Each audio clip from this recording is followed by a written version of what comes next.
مرزا غلام احمد قادیانی کا عبرتناک انجام کس طرح ہوا؟ جھوٹی مدعی نبوت ان جہانی مرزا قادیانی کو درجنوں بیماریاں لاحق تھی، اور یہ بیماریاں ساری زندگی اس کے ساتھ چمٹی رہی۔ بالآخر اس کی زندگی کا عبرتناک انجام قریب آ گیا۔ روزنامہ الفضل قادیان مرزا قادیانی کی اہم تحریروں میں سے درج ذیل اقتباس نقل کرتا ہے، جو ہر قادیانی کے لیے دعوت فکر ہیں۔ اس کی بہت بری موت ہوئی۔ کیوں؟ اور جو شخص کہے کہ میں خدا کی طرف سے ہوں اور اس کے الہام اور کلام سے مشرف ہوں، حالانکہ وہ نہ تو خدا تعالی کی طرف سے ہے نہ اس کی الہام اور کلام سے مشرف ہے، وہ بہت بری موت مرتا ہے، اور اس کا انجام نہایت ہی بد اور قابل عبرت ہوتا ہے۔ اب اس معیار پر مرزا قادیانی کو جانچ لیتے ہیں، یعنی اگر مرزا قادیانی اپنے دعووں میں سچا تھا تو اس کا انجام اچھا ہونا چاہیے تھا، اور اگر اپنے دعووں میں جھوٹا تھا تو نہایت ہی بد اور قابل عبرت انجام ہونا چاہیے تھا۔ مزید برآں خود مرزا قادیانی کا کہنا ہے، واضح ہو کہ ہمارا صدق یا کذب جانچنے کے لیے ہماری پیشگوئی سے بڑھ کر اور کوئی محک امتحان نہیں ہو سکتا۔ مولوی ثناء اللہ سے آخری فیصلہ میں اللہ تعالیٰ نے مرزا قادیانی سے لکھوایا تھا، بخدمت مولوی ثناء اللہ صاحب، السلام علی من اتبع الہدی۔ مدت سے آپ کے پرچہ اہل حدیث میں میری تکذیب اور تفسیق کا سلسلہ جاری ہے۔ ہمیشہ مجھے اپنے آپ اس پرچے میں مردود کذاب، دجال، مفسد کے نام سے منسوب کرتے ہیں، اور دنیا میں میری نسبت شہرت دیتے ہیں کہ یہ شخص مفتری اور دجال اور کذاب ہے، اور اس شخص کا دعویٰ مسیح موعود ہونے کا سراسر افتراء ہے۔ میں نے آپ سے بہت دکھ اٹھایا اور صبر کرتا رہا، مگر چونکہ میں دیکھتا ہوں کہ میں حق کے بیان کے لیے مامور ہوں، اور آپ بہت سے افتراء میرے پر کر کے دنیا کو میری طرف آنے سے روکتے ہیں، اگر میں ایسے ہی کذاب اور مفتری ہوں جیسا کہ اکثر اوقات آپ اپنی ہر ایک پرچے میں مجھے یاد کرتے ہیں، تو میں آپ کی زندگی میں ہی ہلاک ہو جاؤں گا۔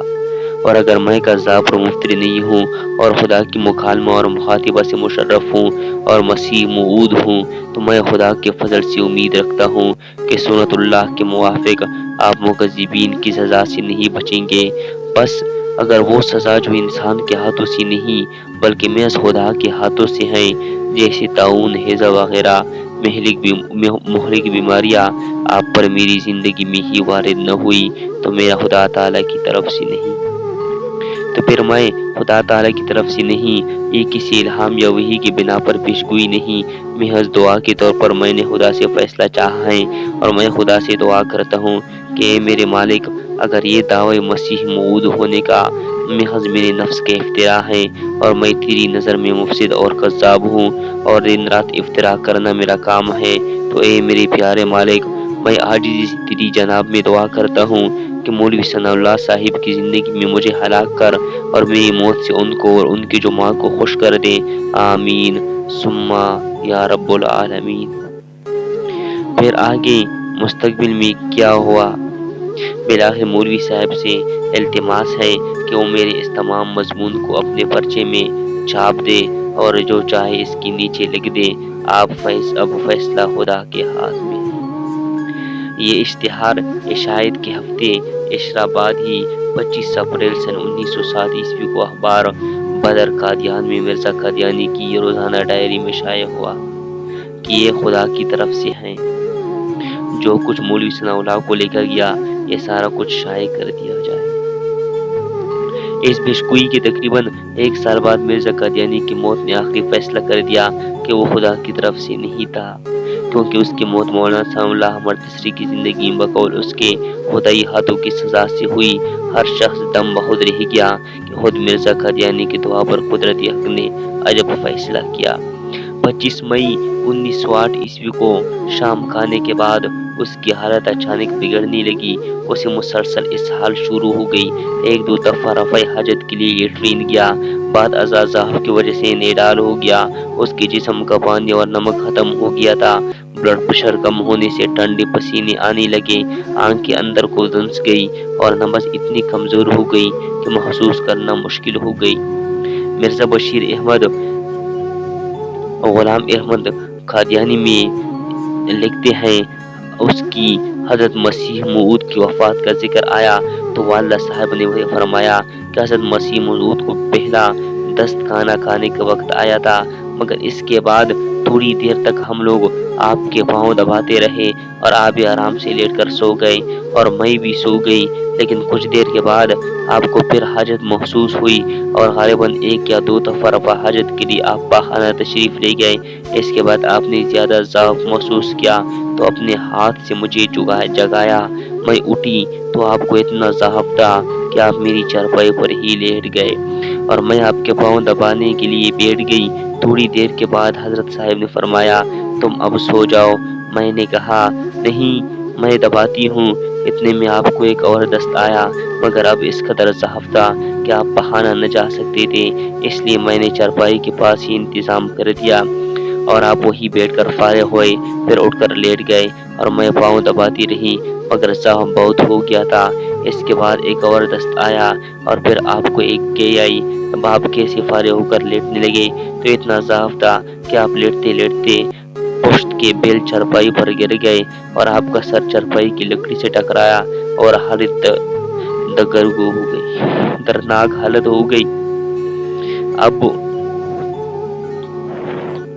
پوری طرح سے یہ بندہ مر چکا تھا، ذلیل ہو رہا تھا۔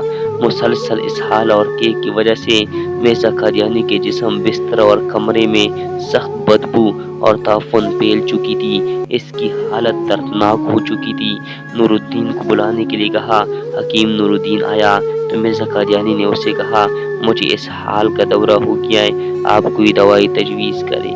نور الدین نے چند مفید ادویات کھانے کو دی، مگر مرزا نے کھائے کر دی۔ اس کے بعد اس کی نبض ڈوبنے لگی۔ تھوڑی دیر بعد ایک انگریز ڈاکٹر آیا، مگر وہ نہایت عبرتناک حالت دیکھتے ہی چلا گیا۔ ایسی ہی بھیانک حالت میں مرزا قادیانی کو صبح 10:30 بجے جہنم واصل ہو گیا۔ 26 مئی 1908 عیسوی کو قادیانی کہتے ہیں کہ مرزا قادیانی کی موت ہیضہ سے نہیں ہوئی، تو سوال پیدا ہوتا ہے کہ مرزا قادیانی کی موت کس عارضی سے ہوئی۔ اس کے لیے کسی ڈاکٹری رپورٹ کی احتیاج نہیں، بلکہ مرزا قادیانی کے نام نہاد صحابی اور خسر میر ناصر نواب کی سکہ روایت سے ماخوذ مرزا قادیانی کا اپنا اقرار صالح موجود ہے۔ میرے بھائیوں، جس نے بھی اس طرح کیا، جس نے بھی اللہ اور اس کے رسول صلی اللہ علیہ وسلم کے خلاف کیا، وہ ایسے ہی ہوتا ہے ان کے ساتھ۔ کرتا تھا مر جائیں گے اور تو زندہ ہے، خود ہی مر گیا، اسی کی بیماروں کا ہوگا کیا، علاج کالرا سے خود مسیحا مر گیا۔